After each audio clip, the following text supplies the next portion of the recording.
Hey everybody, I want to talk to you about moving forward. As we are coming out of 2018 and we're preparing to launch into 2019, we're looking forward to great things to come.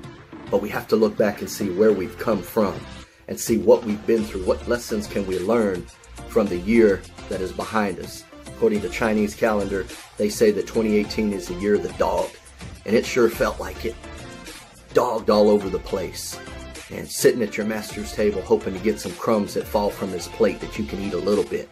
Or you're left out in the cold while everybody's inside the house. And we have to say, wow, all that we've gone through, did it make us stronger or did it make us bitter? I want to choose to be stronger because of it.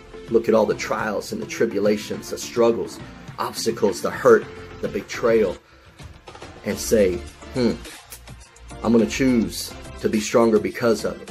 I'm going to have to learn to forgive because of it, so that I'm not the one holding on to bitterness. Because if you choose not to forgive, or you choose to wallow in hurt or despair or depression, you're only hurting yourself. But if you choose to look to God and ask for His grace in your life, then you can forget about all those things, forgive those people, and move on. Doesn't mean that you continue to walk with them, because I've learned in this last year that a lot of people, they're only for you as long as you can help them. They're only for you or saying nice things to you as long as you can do something for them. But when you're not able to do for them or to help them, or the vision or something that you are promising is taking a little bit longer, then they turn on you and they become angry and vicious and say mean and nasty things to you.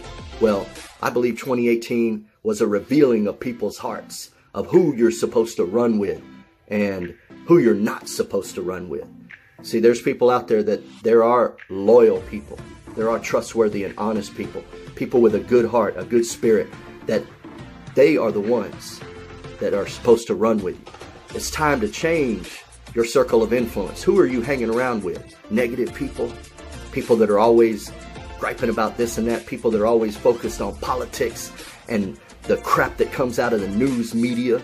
That news media that is so wicked and full of lies and deceit, filling everybody's heads with nonsense because they have their own agenda.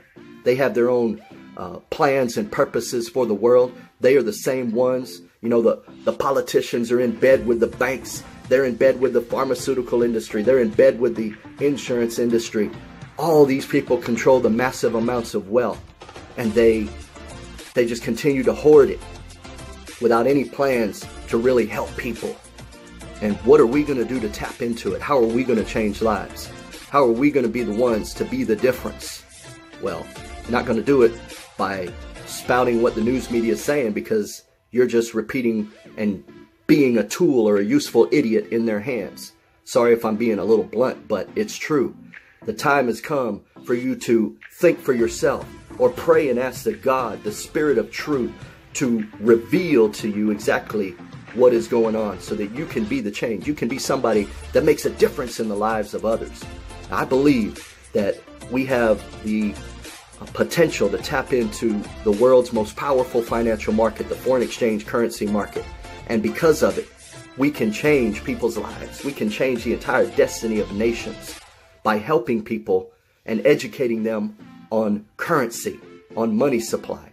And we're going to do it. I have a company called Global Trading Army, and we are doing it. I've got other plans that we are working on right now that's going to bring some amazing things to the market. It's going to change the world, but it's taken time to develop. And just hang in there. Believe. Continue to push through. Have the right heart. If you've got things that you've been going through, well, maybe it's things that you need to work out of you so that God can work into you, that you can be a blessing. You can be somebody that gives, somebody that knows how to bless others. That's the one area that God said, test me in, is giving. It's like a law of a spiritual principle. Gravity is a law. If you drop something, it's going to fall to the floor. You hold it out and drop it, it's going to fall. That's a law that's set in motion in nature. Well, giving is a spiritual law that's set in motion. If we give, it's going to come back. And the world says if you give, you have less. God says if you give, I will give you more and bless you abundantly. Do you have the heart of a giver? Do you have the heart of a servant? You can't learn to lead, or you can't lead unless you learn to serve. And if you are constantly looking for leadership or wanting to be over people or tell people what to do, you haven't first learned to serve, you're going to be a horrible leader. You must learn to love people. You must learn to serve people. Get in there and do it without complaining. And God will promote you. He will elevate you. He's looking for righteous people, looking for good people with a good heart, pure intentions to pour finances into, to be a blessing to many people across the world. What lane are you called to run in? Don't be jealous of other people. Don't look at other people's gifts and say, man, I wish I could do that. You know, I wish I could sing. I have no ability to sing whatsoever, but that's not my calling. I know what my calling is, and I'm doing the best I can with it. And success is not measured by how you compare to other people. It's measured by what you do with God, His given ability in you, what you do with the gifts that He's given you. And are you doing it to the best of your ability with all your heart? Friend, I pray that you turn to God, you look to Him in this coming year, that you have a transformation in your heart. You trust Him with all your heart, mind, soul, and strength, and that you learn to be a giver, and you learn to choose the right people to surround yourself with, and things will begin to work out. I hope you have a wonderful and prosperous and a blessed 2019. And I'm J-Rock from Houston, Texas. Look forward to meeting some of you in the near future, and we're going to be doing mighty things, so y'all hang in there.